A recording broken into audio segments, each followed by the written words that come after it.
Nu sufăr de impresii, sufăr că așa sunt eu singur. Fără tine clar se vede viitorul meu. Îmi pare rău fix de 1.000.000 de ori. Cred că dragostea înalță, de-aia ești cu capul nord. Din bar în bar, hoi n-ar o viață, cam o viață de trăit. Din bar în bar, hoi n-ar o viață, fiindcă sunt nemulțumit. Văd ca asta fix că viața devine tot mai amară. Mă uit din bar pe geam, mă văd iar cum mă toleam la scău. De ce, mă? De ce?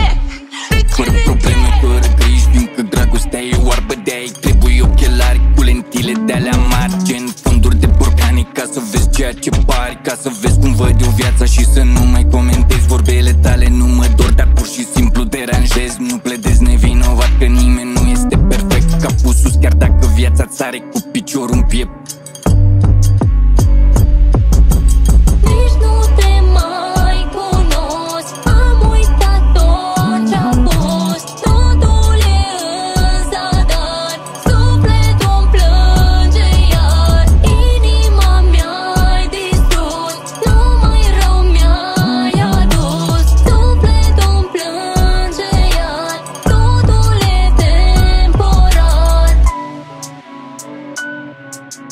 Totul e temporar.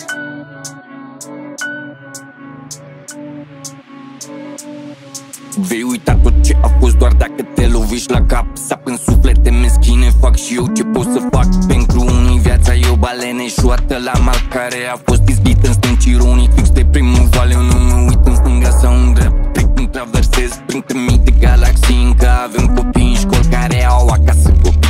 Nu mai fi sau nu mai fi, gen expresii de-alea faine pe care nu le înțelegi. Fiindcă tu, dragostea mea, n-ai fost la școală, ci la meci. Vorbele-s dulci, dar îți par reci. Când gândurile tale sunt pe câmp fix după melci. Toate vorbele astea scumpe și inflația e mare, atât de mare că prețul plătit e de jos din picioare. Fiindcă viața e nebună de cu tine de pământ. Printre lacrimi, printre nervi, mă jur pe cea mai sfânt că asta e ultima piesă